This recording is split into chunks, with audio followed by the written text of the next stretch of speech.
Govt అంటే ఏంటి, arthritis గల కారణాలేంటి, ఎన్ని ట్రీట్మెంట్స్ తీసుకున్నా ఈ సమస్యల నుండి బయటపడలేకపోతున్నారా? మరి ఈ సమస్యలకి హోమియోపతిలో ఎటువంటి ట్రీట్మెంట్స్ అందుబాటులో ఉన్నాయి? ఈ సమస్యల్ని శాశ్వతంగా బయటపడడం సాధ్యమేనా? ఇలాంటి డౌట్స్ని క్లారిఫై చేయడానికి మనతో పాటు స్టూడియోలో ఉన్నారు మాస్టర్ హోమియోపతి డాక్టర్ రవికిరణ్ గారు. వారితో మాట్లాడి తెలుసుకుందాం. నమస్తే సార్. నమస్కారం. సో ఫస్ట్లీ అసలు గౌట్ అంటే ఏంటి అండ్ అది ఎందుకు వస్తుంది సార్, దానికి కారణాలు ఏంటి?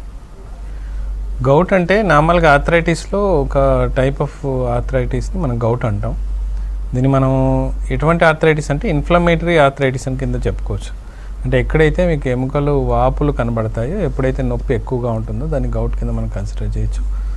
దాంట్లో ముఖ్యంగా మనం ఎక్కడైతే చిన్న జాయింట్స్కి ఎఫెక్ట్ అవుతుందో, ఎస్పెషల్లీ కాళ్ళలో బొటన వేలికి ఎప్పుడైతే ఎఫెక్ట్ అవుతుందో దాన్ని మనం గౌట్ కింద కన్సిడర్ చేస్తాం. దీంట్లో ముఖ్యంగా లక్షణాలు చెప్పుకోవాల్సింది ఏంటంటే, ఒకవేళ బాగా వాచిపోతుంది, రెడ్నెస్ ఎక్కువ వస్తుంది, అంటే ఎర్రగా అయిపోవటం, అక్కడ ముట్టుకున్నట్లయితే బాగా హీట్, మార్నింగ్ లేవగానే నడవలేని పరిస్థితి, నడవాలంటే కూడా చాలా నొప్పి, ఆ జాయింట్ దగ్గర ఎక్కువ శాతం ఒక పెన్నులతో పొడిచినట్టు కానీ, లేకపోతే ఏదో గుచ్చుతున్నట్టు కానీ, లేకపోతే ఏదో మలిపెట్టేసినట్టు నొప్పి ఎక్కువగా ఉంటుంటుంది. దాదాపు మనం చూసినట్లయితే దాదాపు ఒక టమాటో కలర్ రెడ్నెస్ కూడా మనకి ఆ గౌట్ ఎస్పెషల్లీ ఆ జాయింట్ దగ్గర ఎఫెక్ట్నెస్ మనకు కనబడుతూ ఉంటుంది. ఆ తర్వాత మళ్ళీ చిన్న చిన్న జాయింట్స్లలో కూడా మనకి ఆ ఎఫెక్ట్ కనబడుతుంటుంది. కానీ ఎస్పెషల్లీ ఓన్లీ ఒక్క జాయింట్ మీద ఎఫెక్ట్ అవ్వటం, జ్వరం రావటం, ఒళ్ళు నొప్పులుగా ఉండటం, కానీ ఆ ప్లేస్లో మాత్రం నొప్పి ఎక్కువగా ఉండటం మనం గమనిస్తుంటాం. చెప్పులు వేసుకుని నడిచేటప్పుడు కానీ, షూ వేసుకోలేని పరిస్థితి, ఎప్పుడైనా నడుస్తున్నప్పుడు ఎప్పుడైతే ఆ కాలు యొక్క ప్రెషర్ మీద దాని మీద పడగానే ఆ పెయిన్ ఎక్కువ రావటం అనేది మనం గౌట్లో గమనిస్తుంటాం. అండ్ అంటే ఈ గౌట్ కండిషన్లో అంతవరకు డిటీరియరేట్ అవ్వకుండా, కాలు రెడ్నెస్ వచ్చేసి, జ్వరం వచ్చేసి అంతవరకు అవ్వకుండా ముందే గుర్తించవచ్చు అంటారు? డెఫినెట్గా గుర్తించవచ్చండి. అంతే ఎస్పెషల్లీ ఏంటంటే గౌట్ విషయంలో ఫస్ట్ మనకి ఎప్పుడైతే నొప్పి వస్తుంటుందో, ఆ జాయింట్ ఎప్పుడైతే ఎఫెక్ట్ అవుతుందో, ఆ ఎఫెక్ట్ అవ్వగానే ఒక 3 నుంచి 4 రోజులు ఎఫెక్ట్ అయ్యి మళ్ళీ రిలీఫ్ అయిపోతుంది. అని మనం అక్యూట్ గౌట్ అటాక్ అంటుంటాం. అక్యూట్ గౌట్ ఎఫెక్ట్లో అవుతున్న తర్వాత మళ్ళీ అది మెల్లిమెల్లిగా 6 నెలలకు కానీ, లేకపోతే 3 నెలలకు కానీ, లేదా 6 మంత్స్కి కానీ మళ్ళీ ఎఫెక్ట్ అయ్యే అవకాశాలు ఎక్కువగా కనబడుతూ ఉంటాయి. అంత లోపల ఎప్పుడైతే ఈ జాయింట్ పెయిన్స్ రావటం, లేకపోతే ఆ స్మాల్ జాయింట్ ఎఫెక్ట్ ఎక్కువగా కనబడ్డప్పుడు ఇమ్మీడియట్గా మనం జాగ్రత్త పడినట్లయితే మళ్ళీ రిపిటేషన్ కాకుండా మనం జాగ్రత్త పడుకునే అవకాశాలు ఎక్కువగా ఉంటాయి. ఎస్పెషల్లీ క్రిస్టల్స్ అనేవి, అంటే యూరిక్ యాసిడ్ క్రిస్టల్స్ ఏవైతే ఉన్నాయో అవి మనకు నార్మల్గా ఏమవుతుందంటే కిడ్నీ యూరిక్ యాసిడ్ని, మళ్ళీ యూరియాని, క్రియాటిన్ని మనకి బయటకు తోసే ప్రక్రియ నడిపిస్తూ ఉంటుంది. అది మనకు ఫిల్టరేషన్ ప్రాసెస్ లాగా ఉంటుంది. ఎప్పుడైతే యూరిక్ యాసిడ్ లెవెల్ని ప్రాపర్గా మనం బయటకు ఫిల్టరేషన్ చేయలేనప్పుడు అది ఆటోమేటిక్గా బాడీలో అక్యుములేషన్ మొదలైపోతూ ఉంటుంది. ఎస్పెషల్లీ జాయింట్స్లలో అది వచ్చి చేరిపోవటం, దాన్ని ఫైమా అంటుంటాం. అంటే క్రిస్టల్స్ లాగా చిన్న చిన్నగా బుడిపల్లాగా అక్కడ చేరిపోయి అక్కడున్న జాయింట్స్ని అవి టోటల్గా డ్యామేజ్ చేయడం మొదలెడతాయి. ఆ డ్యామేజ్ వల్ల వచ్చిన రియాక్షనే గౌట్ కింద మనం కన్సిడర్ చేస్తుంటాం. అందువల్ల అంత రెడ్నెస్ కానీ, లేకపోతే అంత జ్వరంలాగా అనిపించడం కానీ, లేకపోతే ముట్టుకుంటే వాపు కానీ, నొప్పి కానీ అంత ఎక్కువగా ఉంటుంటుంది. గౌట్ ఒకటే కాకుండా గౌట్తో పాటు వేరే డిసీజెస్ కూడా అసోసియేట్ అయి ఉంటాయి. అంటే గౌట్ వచ్చినంత మాత్రాన ఓన్లీ జాయింట్స్ వరకే ఉంటుంది, తర్వాత మనకి ఇబ్బంది ఏమి ఉండదు అనుకోవడం మూర్ఖత్వం అవుతుంది. గౌట్తో పాటు మనకి ఎక్కువ శాతం బీపీ లెవెల్స్ కానీ, లేకపోతే మళ్ళీ ఒక్కోసారి కిడ్నీ ప్రాబ్లమ్స్ కానీ, ఒక్కోసారి బాడీ లెవెల్స్లో లిపిడ్ ప్రొఫైల్లో వచ్చిన చేంజెస్ వల్ల కూడా మనకి గౌట్ ఎఫెక్ట్ కనబడుతూ ఉంటుంది. అంటే ఇది ఒక డిసీజ్ కాకుండా టోటల్గా మిగతా డిసీజెస్ అన్నింటినీ దీంతో పాటు అసోసియేట్ చేసి చాలా ఇబ్బంది కలిగిన పరిస్థితి మన గౌట్ తీసుకొస్తూ ఉంటుంది. ఇది చాలా రాను ఏజ్లో ఒక ఓల్డ్ ఏజ్కి వచ్చినప్పుడు చాలా ఇబ్బందికరమైన పరిస్థితులు. ఒక పేషెంట్ కనీసం ఎక్కువ అయిపోయిన కొద్దీ నడవలేని పరిస్థితి. అంటే ఏదో క్రిస్టల్స్ అంటే ఏదో చిన్నగా ఉంటాయి, లేకపోతే కనబడంత ఉంటాయి అనుకోవడం కాదండి. ఒక్కొక్క క్రిస్టల్ లావుగా అయితే జాయింట్స్లలో కానీ, లేకపోతే మోకాల్లో కానీ, రిస్ట్ జాయింట్లో కానీ, వాటిలలో ఎక్కువ శాతం ఈవెన్ మడమల్లో కానీ అవి ఎక్కువ చేరిపోయి దాదాపు ఒక పెద్ద సైజ్ ఆఫ్ ట్యూమర్ టైప్లో కూడా కనబడే అవకాశాలు ఎక్కువగా ఉంటాయండి. అండ్ ఈ కండిషన్లో అంటే ట్రీట్మెంట్ అనేది ఏ బేసిస్లో అందిస్తారు సార్? దీంట్లో ముఖ్యంగా అంటే ఒక హోమియోపతి లెవెల్ ఆఫ్ ట్రీట్మెంట్లో మనం కన్సిడరేషన్ చేసినట్లయితే దీంట్లో ఫస్ట్ డైట్, అంటే మనం తీసుకున్న ఆహార అలవాట్లలో మార్పులు చేసుకోవడం చాలా అవసరం. ఆహార అలవాట్లలో మార్పులు చేయకుండా ఓన్లీ మెడిసిన్ ద్వారా ఈ గౌట్ని క్లియర్ చేయడం అనేది జరిగే పని కాదు. ఆహార అలవాట్ల మార్పులు మనం ఏం చేయాల్సి వస్తుంది? ప్రోటీన్ ఫుడ్ ఏదైతే ఎక్కువగా తీసుకుంటూ ఉంటామో, అంటే ప్రోటీన్ ఫుడ్ ఎక్కడంటే ఎస్పెషల్లీ నాన్ వెజిటేరియన్ కానీ, లేకపోతే పప్పు ధాన్యాలు కానీ, లేకపోతే మన కూల్ డ్రింక్స్లో కానీ, షుగర్ కోటెడ్ ఉన్న వాటిల్లో కానీ, లేకపోతే కొన్నిసార్లు మనం మైదాకు సంబంధించిన ఎక్కువ తీసుకున్నప్పుడు కానీ, లేకపోతే మనం జంక్ ఫుడ్ లాంటి ఎక్కువ తీసుకున్నప్పుడు ఆటోమేటిక్గా క్రిస్టల్స్ అనేవి ఎక్కువగా అవకాశాలు ఉన్నాయి. అంతకుముందు ఏంటంటే కనీసం మనం విత్తనాలు తీసుకున్నా సరే గౌట్ ఎక్కువ అవుతుందన్న ఫీలింగ్లో ఉండేది, కానీ విత్తనాల యొక్క ఇంపాక్ట్ కొంచెం తగ్గి non vegetarian, soft drinks and మైదాకు సంబంధించినవి కానీ లేకపోతే కొన్ని రెడీమేడ్ ఫుడ్స్లో అట్లా తీసుకున్న దాంట్లో డ్యామేజ్ ఎక్కువ గమనించడం జరిగింది. సో దీంట్లో మనం జాగ్రత్త పడాల్సింది ఏంటంటే డైట్కి సంబంధించి మనం చాలా మట్టుకు జాగ్రత్త తీసుకున్నట్లయితే దాని యొక్క ఇంపాక్ట్ మనకి యూరిక్ యాసిడ్ లెవెల్స్ తగ్గిపోతూ ఉంటుంది. ఆటోమేటిక్గా బాడీలు కూడా రిఫ్రెష్ అయ్యే అవకాశాలు ఎక్కువ ఉంటాయి. రెండో విషయం, హోమియోపతి లాంటి ట్రీట్మెంట్ మనం మొదలెట్టినప్పుడు ఈ క్రిస్టల్స్ని మనం సాధ్యమైనంత వరకు క్లియర్ చేయడం ఒకటి, కిడ్నీ ఫంక్షనాలిటీ ఏదైతే ఫిల్టరేషన్ ప్రాసెస్ ఉందో దాన్ని పెంచడం ఒకటి, ఈ రెండింటి మీద దృష్టి పెడుతూ లక్షణాలు ఏవైతే ఉన్నాయో రెడ్నెస్ కానీ, నడవలేని లక్షణాలు కానీ, కూర్చుంటే లేచుని మళ్ళీ 10 అడుగులు వేయలేని పరిస్థితి ఉన్నప్పుడు కానీ, లేదా రాత్రి పడుకున్నప్పుడు బాగా పొడిచినట్టు నొప్పి వచ్చేసి తట్టుకోలేనంత ఉండటం. అంటే దీంట్లో బాధ ఏంటంటే నార్మల్గా మిగతా ఆర్థరైటిస్లో ఆస్టియోఆర్థరైటిస్ కానీ, రుమాటిక్ ఆర్థరైటిస్ కానీ, రుమటాయిడ్ ఆర్థరైటిస్లో కానీ నార్మల్గా ఏదైనా మనం పెయిన్ కిల్లర్ ఆయిల్స్ కానీ లేదా పెయిన్ ఆయిల్ అప్లై చేసినట్టయితే కొంత రిలీఫ్ కనబడుతుంది పేషెంట్కి. కానీ గౌట్లో ఆ రిలీఫ్ కూడా ఉండదు, ఎందుకంటే అక్కడ ఇన్ఫ్లమేషన్ కంటే ఎక్కువగా డ్యామేజ్ పార్ట్ ఎక్కువగా ఉంది కాబట్టి ఆటోమేటిక్గా మీకు రిలీఫ్ కూడా రాని పరిస్థితి ఉంటుంది. సో ఈ లక్షణాలను తగ్గిస్తూ కాన్స్టిట్యూషన్ థెరపీ ద్వారా, హోమియో ద్వారా మనకు రిజల్ట్స్ తెప్పించే అవకాశాలు అయితే గౌట్లో ఉన్నాయండి. హోమియో కూడా చాలా బెటర్గా పనిచేస్తుంది గౌట్ విషయంలో. And depends on the doctor, వాళ్ళ యొక్క నాలెడ్జ్ని బట్టి వాళ్ళు రిజల్ట్స్ ఇవ్వగలుగుతారండి. ఓకే సార్, కాలర్ రెడీగా ఉన్నారు. ప్రహ్లాద్ గారు వనపర్తి నుంచి. నమస్తే అండి. నమస్తే మేడం. మీ ప్రాబ్లం ఏంటో చెప్పండి డాక్టర్ గారితో. నమస్తే డాక్టర్ గారు. చెప్పండి సార్. ప్రహ్లాద్ గారు, నాకు గత 2 months నుంచి కుడి భుజం విపరీతమైన నొప్పి వస్తుంది సార్. తిరిగి 1 side పడుకుంటే నొప్పి వస్తుంది, చెయ్యి పైకి లేపినా పూర్తి స్థాయిలో లేపలేకపోతున్నా. ఓకే. దీని కొరకు డాక్టర్ని కలిస్తే టోఫాక్స్ 1 mg టాబ్లెట్స్ ఇచ్చారు, 5 mg టాబ్లెట్స్. ఓకే. తర్వాత అదేవిధంగా క్రీమ్ కూడా టోఫాక్స్ 1 mg క్రీమ్ ఇచ్చారు. ఓకే. తర్వాత పికాన్ అని చెప్పేసి ఒకటి ఆయింట్మెంట్ ఇచ్చారు. ఓకే. మాకు అది వేసుకున్నా కానీ ఆ టాబ్లెట్స్ వల్ల ఆయింట్మెంట్ రుద్దిన తగ్గట్లేదు. ఈ ప్రాబ్లం ఏమై ఉంటుందని చెప్పి. సార్ మీరు చైతన్యపురిలో ఉంటారా మీరు? అవును సార్. సార్ అవునండి. ఇది యాక్చువల్గా ఏంటంటే ప్రహ్లాద్ గారు కలిసిన మీకు డెఫినెట్గా ప్రహ్లాద్ గారు నార్మల్గా ఏంటంటే దీన్ని ఫ్రోజన్ షోల్డర్ కింద లేకపోతే ఆ లెవెల్స్ ఆఫ్ ఫ్రోజన్ షోల్డర్లో మనకి ఇబ్బందులు ఎక్కువ ఎదురవుతూ ఉంటాయి. దీంట్లో ఏమవుతుందంటే అది మన బాడీలో అత్యంత ఈజీగా మూవ్ అయ్యే జాయింట్ ఏదైనా ఉందంటే మన షోల్డర్ అనమాట. బాల్ అండ్ సాకెట్ మూమెంట్లో ఉంటుంది. సెకండ్ జాయింట్ ఏంటంటే హిప్ జాయింట్ ఉంటుంది. ఎప్పుడైతే ఈ మూమెంట్లో అయినప్పుడు ఈ మజిల్స్ ఎప్పుడైతే గట్టిపడిపోయి మూమెంట్ అవ్వకుండా క్యాచ్ అయిపోతుంటుందో, ఎక్కువ శాతం గట్టిగా పట్టేస్తుంటుందో ఆటోమేటిక్గా మీకు చేయలేపలేని పరిస్థితి వస్తుంది. అండ్ డిపెండ్స్ అంటే యాంగిల్స్ ఉంటాయి. అంటే మీరు 20 degrees లేపగలుగుతున్నారా, 40, 60, 70, 90 వరకు లేపే పరిస్థితి ఉంటుంది. ఆ లేపలేని పొజిషన్స్ని బట్టి మన ట్రీట్మెంట్ మొదలవుతూ ఉంటాయి. దీంట్లో కొన్ని ఎక్సర్సైజెస్, కొంచెం డైటు అండ్ మెడిసిన్స్, ఈ 3 కాంబినేషన్లో మనం వర్కౌట్ చేసినట్లయితే డెఫినెట్గా ఈ ప్రాబ్లం అనేది సాల్వ్ అయ్యే అవకాశాలు ఎక్కువగా ఉన్నాయి. సో మీరు యాజ్ ఎర్లీ యాజ్ పాసిబుల్ అయితే హోమియోపతి ట్రీట్మెంట్కి మీరు వెళ్ళగలిగితే బాగుంటుందండి. ఓకే సార్, అంటే గౌట్ కండిషన్లో ఒకవేళ వాళ్ళు ట్రీట్మెంట్ తీసుకోకుండా వదిలేస్తే తర్వాత వచ్చే కాంప్లికేషన్స్ ఏంటంటారు? నార్మల్గా ఏంటంటే ఇనిషియల్ స్టేజెస్లో నేను ఇంతకుముందు చెప్పినట్టుగా అక్యూట్ గౌట్ కండిషన్ ఎప్పుడైతే వస్తుందో అది వచ్చేసి మనకు ఒక 6-7 days వార్నింగ్ సిగ్నల్ లాగా ఇచ్చేసి వెళ్ళిపోతుంటుంది. ఆ తర్వాత 6 monthsకి కానీ 3 monthsకి కానీ లేదా 1 yearకి కానీ మళ్ళీ అదే గౌట్ సింప్టమ్ అనేది మళ్ళీ రిపీట్ అయ్యే అవకాశాలు ఎక్కువ ఉంటాయి. ఫస్ట్ ఓన్లీ నేను చెప్పినట్టుగా బొటనేలకు మాత్రం ఉండటం, ఓన్లీ కొంచెం రిస్ట్ జాయింట్లో ఉన్నట్టు కనబడుతుంది. ఆ తర్వాత ప్రతి జాయింట్, స్మాల్ జాయింట్లో ఆ ఎఫెక్ట్ అనేది మొదలవుతూ ఉంటుంది.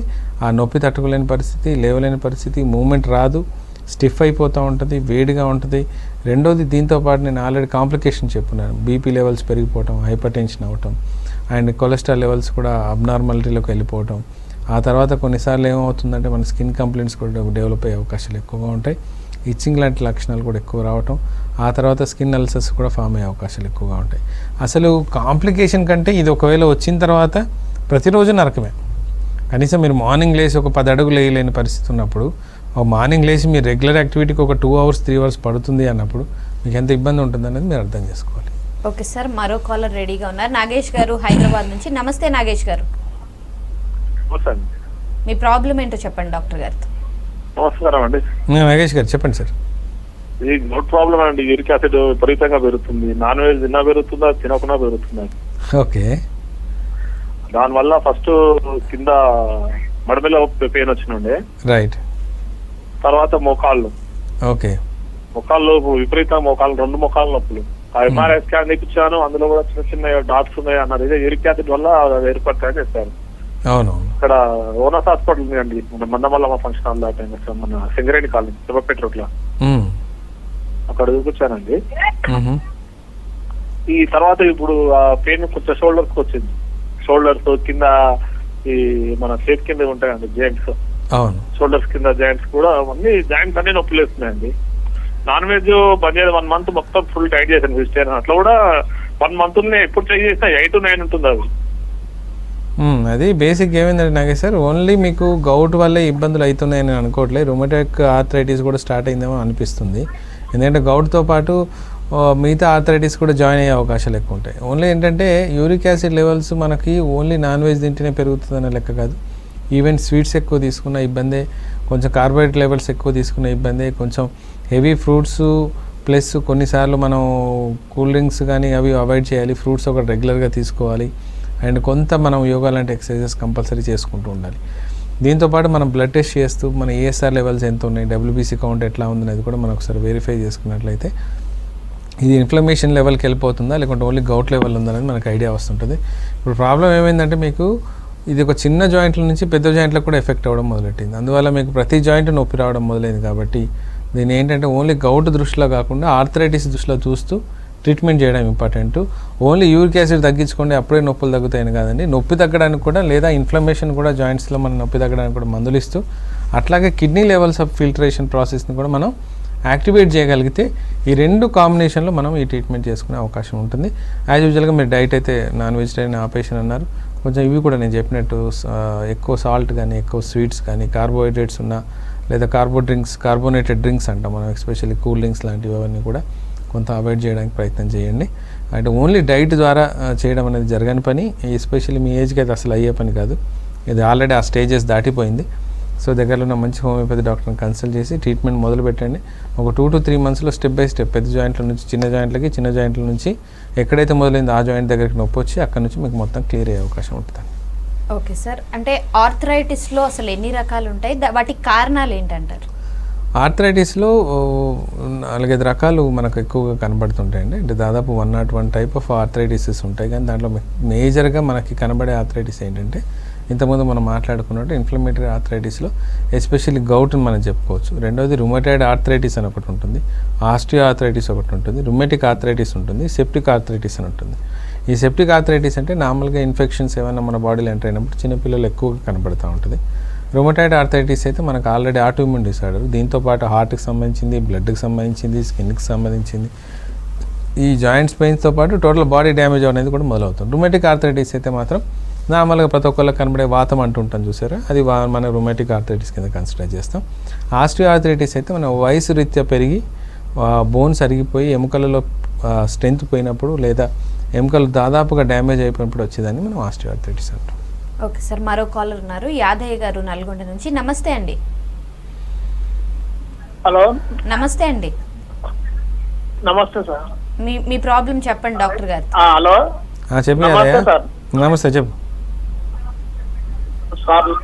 హలో వినపడుతుందా? చెప్పు. వినపడుతుందా సార్? నాకు వినపడుతుందా? మీరు టీవీ వాల్యూమ్ తగ్గించి ఫోన్లో మాట్లాడరా? సరే చెప్పి అదే మాట్లాడతాను సార్. యూరిక్ యాసిడ్ నాకు బార్డర్లో ఉంది సార్ నాకు. ఓకే. అయితే నాకు జాయింట్ పెయిన్లు వస్తున్నాయి. అయితే సార్ నాకు ఒక చిన్న ప్రాబ్లం సార్, నాకు ఏమైందంటే బీపీ ఉన్నదని అది ఎజెన్లేట్ వేసుకునేది. ఓకే. ఎజెన్లేటీలో ఆ టాబ్లెట్ వేసి సార్. అయితే డాక్టర్ శర్క్స్ గారు ఏం చేసిందంటే వద్దు టిల్మా 40 ఏమని చెప్పిండు. ఓకే. అది వేసిన తర్వాత ఏమైందంటే నాకు ఇమ్మీడియట్లీ నాకు ఏం పెరిగిందంటే ఈ మన బిల్లుబిరి పెరిగింది సార్ నాకు. ఓమిన్లో చూపిస్తే ఏమైందంటే సార్ ఇట్లా సంగతి సార్ అంటే మళ్ళా LNDP రాసిండు. LNDP రాసిన కాంచి యూరిక్ యాసిడ్ పెరుగుతుంది సార్ నాకు. ఇప్పుడు నార్మల్ లో ఉన్నది. రైట్. అంటే బీపీ కోసం వెళ్ళినప్పుడు యూరిక్ యాసిడ్ వెలుపు అవుతున్నాయి అంటూ బీపీ ట్యాబ్లెట్ల కోసం పోతే. సరే, ఇప్పుడు ఏంటంటే బేసిక్గా మళ్ళొకసారి వాళ్ళని కలిసి ట్రీట్మెంట్, ఎందుకంటే ఇది అలోపతికి సంబంధించిన విషయం, నేను చెప్పలేని విషయం, కానీ కలిసి మీకు సైడ్ ఎఫెక్ట్ అవుతుందన్న మాట అయితే విషయం చెప్పండి.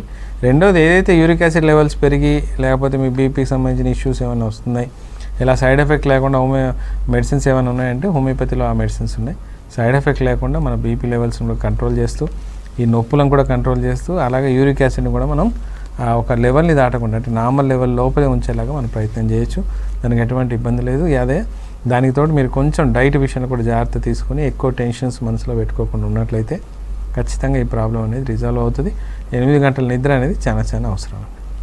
ఓకే సార్, అంటే గౌట్ కానీ ఆర్థరైటిస్ కానీ ఏ ఏజ్ వాళ్ళలో కామన్గా చూస్తూ ఉంటామంటారు? సెప్టిక్ ఆర్థరైటిస్ అనేది ఒకటి తప్పిస్తే మిగతా అన్నీ కూడా మనకి ఒక ఏజ్ ఫ్యాక్టర్, ఒక 20-25 ఇయర్స్ తర్వాతే మనం ఎక్కువ శాతం చూసే అవకాశం ఉంది. ఆస్టియో ఆర్థరైటిస్ లాంటి కంప్లైంట్లు ఏవైతే ఉన్నాయో 40-45 సంవత్సరాల తర్వాత, ఫీమేల్స్లో అయితే అది కూడా మెనోపాజ్ అయిపోయిన తర్వాత ఎక్కువ శాతం మనకు వచ్చే అవకాశాలు ఉంటాయి. అలా కాకుండా గర్భసంచిని తీసేసింటే ఒకవేళ అలాంటి పరిస్థితి ఏమైనా వచ్చినట్లయితే 30 ఇయర్స్ కూడా మనకు ఆస్టియో ఆర్థరైటిస్ కంప్లైంట్స్ మనం గమనించవచ్చు. సో దీంట్లో ఏంటంటే బేసిక్గా వాతం అనేది అయితే ఉందో రుమటిక్ ఆర్థరైటిస్, అది ఒక ఏజ్ ఫ్యాక్టర్తో సంబంధం లేకుండా వచ్చే అవకాశం ఉంది. రుమటైడ్ ఆర్థరైటిస్ కూడా ఏజ్ ఫ్యాక్టర్తో సంబంధం లేకుండా వస్తుంది. కానీ యాన్ యావరేజ్ మేము చూసింది ఏంటంటే అబౌవ్ 20 ఇయర్స్ కేసెస్ చూసాం. బిలో 20 ఇయర్స్ కేసెస్లో rheumatoid arthritis number 1, number 2 septic arthritis. Septic arthritis ఎక్కువ మంది పిల్లల్లో మేము చూసాం. రుమటైడ్ ఆర్థరైటిస్ కూడా మనం చాలా మట్టుకు చూస్తూ ఉంటాం. సో ఫేజ్ ఫ్యాక్టర్స్ని బట్టి మనం ఒక్కొక్క డిసీజ్ని మనం డిటర్మినేట్ చేస్తుంటాం. కాకపోతే ఇప్పుడున్న ఫాస్ట్ లివింగ్లో ఏంటంటే ఈ ఏజ్కే ఈ రోగం వస్తుందన్న విషయం అది ఆల్రెడీ బార్డర్ లైన్ దాటిపోయింది. ప్రతి ఒక్కళ్ళకి ఏ ప్రాబ్లం ఎప్పుడు వస్తుందో కూడా చెప్పలేని పరిస్థితి. సో ఏ కేసు వచ్చినా సరే ఫ్రెష్ లుక్తో ఇది ఏమైండొచ్చు అని ఒక దృక్కోణంతో మేము చూస్తున్నాం. దాని ప్రకారమే దాన్ని మనం అనలైజ్ చేసి మెడిసిన్స్ ఇచ్చి ఆ పేషెంట్స్ తగ్గించే ప్రయత్నం చేస్తున్నాం. ఓకే సార్, మరో కాలర్ ఉన్నారు, కిరణ్మయ్ గారు హైదరాబాద్ నుంచి. నమస్తే అండి. నమస్తే అండి. నమస్తే అండి. మీ ప్రాబ్లం చెప్పండి డాక్టర్ గారు. మా హస్బెండ్ కి గౌట్ ప్రాబ్లం ఉందండి. ఓకేనమ్మా. తను 10 ఇయర్స్ నుంచి సఫర్ అవుతున్నారు. ఓకే. మీ టీవీ వాల్యూమ్ తగ్గించరా? ఓకే మేడం, అది ఫుడ్ ఎలాంటి ఫుడ్ తీసుకుంటే బాగుంటుందని, ఫుడ్ డయట్ ఉండటం లేదు, అది ఎలాంటి ఫుడ్ ఇద్దామని తెలుసుకుందామనండి. రైట్ అమ్మా. ఫస్ట్ థింగ్ ఏంటంటే ఆల్రెడీ ఇది మనకి క్రియాటిన్ లెవెల్స్, మళ్ళీ యూరిక్ యాసిడ్ లెవెల్స్, ఇవన్నీ మనకు పెరగడానికి రీజన్స్ ఏంటంటే మనం తీసుకునే ఆహార అలవాట్లలో మార్పులమ్మ. ఫస్ట్ థింగ్ ఏంటంటే నాన్ వెజిటేరియన్ 99% అవాయిడ్ చేయడానికి ప్రయత్నం చేయండి. దాంట్లో ఏ ఎక్సెప్షన్స్ లేదు. చేపలు తింటే తక్కువ అవుద్ది, మటన్ తింటే ఎక్కువ వద్దు, లేకపోతే చికెన్ తింటే బార్డర్లో ఉంటుందన్న విషయం ఏమి ఉండదమ్మా. ప్రతిదీ కూడా ప్రోటీన్ ఎండ్ ప్రోడక్ట్ కాబట్టి దాంతో వచ్చే అవకాశం ఉంటుంది. అందువల్ల యూరిక్ యాసిడ్ ఎక్కువ తయారవుతూ ఉంటుంది. సో మీరు ఫస్ట్ నాన్ వెజిటేరియన్ లెవెల్స్ చాలా మట్టుకు తగ్గించే ప్రయత్నం చేయండి. ఎస్పెషల్లీ ప్రాసెస్డ్ మీట్స్ కానీ, లేకపోతే రెడీమేడ్గా దొరికే మీట్స్ కానీ, మటన్ కానీ, మళ్ళీ చికెన్ కానీ ఏదైతే ఉన్నాయో అవి ఖచ్చితంగా అవాయిడ్ చేయాలి. సాఫ్ట్ డ్రింక్స్ ఖచ్చితంగా మీరు అవాయిడ్ చేసే ప్రయత్నం చేయండి. రెండో విషయానికి వచ్చినట్లయితే మనకు ఏదైతే గింజలు ఎక్కువగా ఉన్నాయి, ఎక్కువ ప్రోటీన్ రిచ్ ఉన్నాయి, ప్రోటీన్ పౌడర్స్ కానీ, లేకపోతే సోయాబీన్స్ కానీ, లేకుంటే సోయా మిల్క్ కానీ, లేకపోతే మన చిక్కుడుకాయ గింజలు కానీ, లేకపోతే బార్లీ టైప్ ఏదైనా ఉన్నాయి చూడక చాలా మట్టుకు అవి తగ్గించుకునే ప్రయత్నాలు చేయండి. వీటికి విరుగుడుగా మనం చేయాల్సిన విషయం ఏంటంటే ఎక్కువ శాతం వాటర్ ఎక్కువగా తీస్తూ ఉండాలి. 8 hours స్లీప్ మెయింటైన్ చేయాలి. ఆకుకూరలు ఎక్కువ తీసుకోవాలి. పాలకూర తప్ప మిగతావన్నీ తీసుకోవచ్చు. మళ్ళీ ఫ్రూట్స్ ఎక్కువగా తీసుకున్నట్లయితే మనకు కొంతవరకు దీన్ని బ్యాలెన్స్ చేసుకునే అవకాశం ఉంటుంది. అంటే ఇప్పుడు టోటల్గా మనం ప్రోటీన్ అవాయిడ్ చేస్తే ప్రతి పర్సన్కి ఒక ప్రోటీన్ అనేది ఒక సర్టెన్ అమౌంట్లో అవసరం పడుతుంది. కాబట్టి మీరు పప్పు చేసుకున్నప్పుడు కూడా దాదాపు దాంట్లో ఉన్న వాటర్ ఐటమ్ని మనం ఎక్కువ తీసుకోవటం, లేదా అప్పుడప్పుడు ఎగ్ వైట్ లాంటివి తీసుకోవటం, లేదా మిల్క్ ప్రోడక్ట్స్ లాంటిది కొంతవరకు మనం అలౌ చేసుకోవచ్చు. ఇలా మీరు కొంచెం బ్యాలెన్స్డ్ డైట్ తీసుకుంటూ మనం మెడిసిన్స్ వాడుకున్నట్లయితే ఖచ్చితంగా ప్రాబ్లం సాల్వ్ అవుతుంది. డెఫినెట్గా ఇది మళ్ళీ రిపీట్ అవ్వదు. యూరిక్ యాసిడ్ పెరగడం అండ్ గౌట్ని ఎక్కువసార్లు అంటే ఆల్రెడీ 10 years అయింది కాబట్టి ఇది డెఫినెట్గా నెక్స్ట్ కిడ్నీని కానీ, లేకపోతే గుండెకి సంబంధించి ఆర్టరీస్ని కానీ, లేకపోతే ఈవెన్ నర్వ్స్ని కానీ డ్యామేజ్ చేసే అవకాశాలకు వెళ్ళిపోతూ ఉంటుంది. సో ఇప్పుడు ఇది నెక్స్ట్ స్టేజ్ వచ్చేది కాంప్లికేషన్ స్టేజ్. ఆల్రెడీ 10 years అయిపోయింది కాబట్టి ఆ స్టేజెస్కి వెళ్లకుండా ముందే మీరు జాగ్రత్త పడే ప్రయత్నం చేయండి. దీన్ని ఎట్టి పరిస్థితుల్లో పర్మనెంట్ తగ్గించే ప్రయత్నాన్ని చూస్తూ ఉండండి. పర్మనెంట్ అంటే అట్లీస్ట్ తగ్గదు ఒక 10 to 15 years అయినా 25 years అయినా మనకి రిపీట్ కాకుండా ఉన్నట్లయితే అది చాలా మటుకు సక్సెస్ఫుల్ ట్రీట్మెంట్ అంటూ ఉంటాం. టెంపరీగా మెడిసిన్స్ ఇస్తూ ప్యాలియేటివ్గా మేనేజ్ చేసే పరిస్థితి మాత్రం మీరు చేయొద్దు. ఓకే సార్, మరో కాలర్ ఉన్నారు, పరశురామ్ గారు నల్గొండ నుంచి. నమస్తే అండి. నమస్తే మేడం. ఓకే, మీ ప్రాబ్లం చెప్పండి డాక్టర్ గారు. నమస్కారం సార్. నమస్కారం పరశురామ్ గారు. సార్ ఇది నాకు first of all bone pain వచ్చింది సార్. అంటే సిఆర్పి టెస్ట్ లో 50% సిఆర్పి ఉంది సార్. ఓకే. సిఆర్పి టెస్ట్ లో అది మళ్ళా ఈఆర్ఎస్ కూడా పెరిగింది సార్. ఎంత పెరిగిందంటావు? అప్పుడు 60 ఉంది సార్. ఓకే. సిఆర్పినేమో 48 ఉంది సార్. అది ట్రీట్మెంట్ తీసుకున్నా సార్ 1 month దాకా తీసుకున్నాక తగ్గింది. తగ్గినాక మళ్ళా సిఆర్పి టెస్ట్ చేపిస్తే సిఆర్పి టెస్ట్ మొత్తం 0కి వచ్చింది సార్. ఓకే. మళ్ళా ఇది మొత్తం తగ్గినాక ఫీవర్ వచ్చి బోన్ పెయిన్స్ వచ్చినాయి సార్ బాగా. మజిల్ పెయిన్, బోన్ పెయిన్ వచ్చింది. అది ఇంకా అది మొత్తం తగ్గలేదు పూర్తిగా. ఓకే. అది తగ్గకుండానే ఒకసారి లెగ్ పెయిన్ వచ్చి ఇప్పుడు కాలు నడవనిస్తలేదు సార్. అది మొన్న ట్రీట్మెంట్ తీసుకుంటే నల్గొండ హాస్పిటల్లో ఒక టాబ్లెట్ ఇచ్చారు వాళ్ళు. బాగానే ఇప్పుడు ప్రజెంట్ అయితే నడుస్తున్నా సార్, కొంచెం మామూలుగా నడుస్తున్నా. ఆ టాబ్లెట్ వేసినప్పుడే కొంచెం నొప్పి తగ్గుతుంది. ఓకే. మళ్ళీ టాబ్లెట్ వేయకపోతే నొప్పి మళ్ళీ విపరీతంగా పెరుగుతుంది సార్. Okay sir. మళ్ళీ ఈఆర్ఎస్ మళ్ళా ప్రజెంట్ అయితే 20కి వచ్చింది సార్. అది ఇది 60 నుంచి 20కి వచ్చింది సార్. Okay sir. ఇప్పుడు మళ్ళీ మజిల్ పెయిన్ వస్తుంది సార్. ఇప్పుడు మన ఏమంటే యాంకిల్ పెయిన్ అంటారు కదా సార్. అవును. మొత్తం బోన్స్ పెయిన్ వస్తుంది. అది ఏమన్నా దేనికన్నా ఏమన్నా ఎఫెక్ట్ అవుతుందా సార్ దానికి? ఎఫెక్ట్ అయితే ఖచ్చితంగా అవుతుందా? ఇప్పుడు నీ ఏజ్ ఎంత? నాది ఇప్పుడు ప్రజెంట్ 29 సార్. ఓకే 29 కదా. అంటే ఏమవుతుందంటే ఒక పర్టికులర్ జాయింట్లో కానీ పర్టికులర్ ప్లేస్లో కాకుండా మీది ఆల్రెడీ జాయింట్స్ను మార్చి పెయిన్స్ మొదలవుతూ ఉన్నాయి. ఎప్పుడు కూడా ఏసారి కొంచెం తగ్గింది, సిఆర్పి తగ్గింది అనే దాని మీద మీరు కాన్సెప్ట్లో ఎప్పుడు పోవద్దు. మీకు ఒక కంటిన్యూస్ 6 monthsలో అసలు జాయింట్ పెయిన్ అనేది రాకుండా, జ్వరం రాకుండా ఉంటేనే మీరు ఆ ప్రాబ్లం నుంచి బయటపడ్డట్టు లెక్క తీసుకోండి. మీరు ఈఎస్ఆర్ లెవెల్స్ ఏమవుతుందంటే ఒకవేళ మెడిసిన్స్ బాగా పనిచేసి ఆ రోజుకి ఆ నిమిషానికి ఇన్ఫెక్షన్ లెవెల్స్ కొంచెం డౌన్ అనిపిస్తే మీకు ఈఎస్ఆర్ లెవెల్స్ తగ్గిపోతాయి. ఇన్ఫెక్షన్ మళ్ళీ 2వ రోజు లెవెల్కి మళ్ళీ హైట్ పెరిగిందంటే మీకు తెలియకుండానే ఈఎస్ఆర్ లెవెల్ పెరుగుతుంది. సిఆర్పి కూడా అలాగే పెరుగుతుంది. మీరు ఏమనుకుంటారు, ఈరోజు నేను చేశాను ఒక 15 రోజుల వరకు నాకు ఇబ్బంది లేదు. అలా కాదు. ఈ కంప్లీట్గా మీకు బాడీ ఏ లక్షణాలు చెప్తుందో దాన్ని బట్టి మీకు ఇన్ఫెక్షన్ ఉందా లేదా మీరు పారామీటర్గా తీసుకోండి తప్ప ల్యాబ్ పారామీటర్స్ మీద మీరు డిపెండ్ అవ్వాల్సిన పని లేదు. రెండవది, ఇంకో బెటర్ డాక్టర్ని మీరు ఒకసారి కన్సల్ట్ చేసుకొని ఇంకా బెటర్గా ఏం చేయగలుగుతారనేది చూడండి. నల్గొండలో ఎక్కడైనా మంచి హోమియోపతి డాక్టర్ ఎవరైనా ఉన్నట్లయితే మనకు ఇమ్యూనిటీ బూస్టర్స్ కానీ ఈ రిపీట్స్ అవ్వకుండా ఉండేటట్టుగా ఉండే మెడిసిన్స్ మీరు ప్లాన్ చేసినట్లయితే సైమల్టేనియస్గా మీరు త్వరగా బయటపడే అవకాశం ఉంటుంది. లేకపోతే లైఫ్ టైం మనం పెయిన్ కిల్లర్స్ మీద డిపెండ్ అయ్యే పరిస్థితి లేదు. అలా అని చెప్పి ఎక్కువగా మెడిసిన్స్ తీసుకున్న బాడీ తట్టుకునే పొజిషన్ లేదు. ఎందుకంటే మీరు చాలా చిన్న వయసులో ఉన్నారు. మిగతా విషయాలు కూడా లాంగ్ టర్మ్ లైఫ్ కూడా మనం చూసుకోవాల్సిన అవసరం ఉంటుంది. Okay sir. అంటే గౌట్ కానీ ఆర్థరైటిస్ కానీ ఒకసారి వస్తే మళ్ళీ అంటే రివర్స్ బ్యాక్ టు నార్మల్ అయ్యే ఛాన్సెస్ ఉంటాయా, లేదంటే ఇంకా లైఫ్ లాంగ్ అది భరించాల్సిందే అంటారు?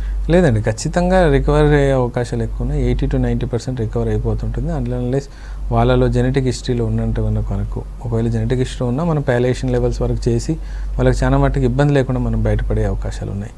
ఓన్లీ థింగ్ ఏంటంటే మేము చెప్పినట్టుగా పేషెంట్స్ ఫాలో చేసినట్లయితే 100% మీ ప్రాబ్లం నుంచి బయటపడే అవకాశాలు ఉన్నాయి. హోమియో ద్వారా బెస్ట్ థింగ్ ఏంటంటే మనకు సైడ్ ఎఫెక్ట్స్ లేకుండా ఒక రూట్ కాజ్ నుంచి దీన్ని టోటల్గా తీసుకునే అవకాశాలు, తీసే అవకాశాలు హోమియో మెడిసిన్ ద్వారా ఉన్నాయి. కాబట్టి ఆర్థరైటిస్ ఉన్న వాళ్ళు, ఎస్పెషల్లీ గౌట్ ఉన్న వాళ్ళకి సొల్యూషన్ లేదండి. వాళ్ళకి రిపీట్ వాడుతూనే ఉండాలి. ఒక 6 నెలలు మానేసినా 3 నెలలు మానేసినా మళ్ళీ మొదటికి రావటం, డ్యామేజ్ ఎక్కువ అవటం, ఇలాంటి పరిస్థితులు ఎక్కువగా మనం చూస్తూ ఉంటాం. అందుకని గౌట్ గురించి మనం ఎక్కువగా మాట్లాడుతున్నాం. ఆర్థరైటిస్కి అయితే కొంచెం సొల్యూషన్స్ ఉన్నాయి, కానీ గౌట్ అయితే ఇట్స్ మల్టిపుల్ థింగ్స్ల మీద డిపెండ్ అయి ఉంది. కాబట్టి పేషెంట్ యొక్క సఫరింగ్స్ చాలా హెవీగా ఉంటాయి. వీటికి అన్నిటికీ హోమియోలో బెటర్ ఆప్షన్స్ ఉన్నాయి. హోమియోపతి ఒకవేళ ప్రయత్నం చేసినట్లయితే డెఫినెట్గా మీకు బెస్ట్ రిజల్ట్స్ వచ్చే అవకాశాలు ఉంటాయండి. అండ్ ఈ కండిషన్స్ రాకుండా అంటే ఎటువంటి లైఫ్ స్టైల్ చేంజెస్ అనేవి చేసుకోవాలంటారు? ఇప్పుడు ఆల్రెడీ మీ ఫ్యామిలీలో ఎవరికైనా గౌట్ ప్రాబ్లం ఉంది, ఆర్థరైటిస్ ప్రాబ్లం ఉందంటే నాకు రాదన్న ఫీలింగ్లో మాత్రం మీరు ఉండకండి. డెఫినెట్గా జెనెటిక్ కాజెస్లో వస్తూ ఉంటాయి.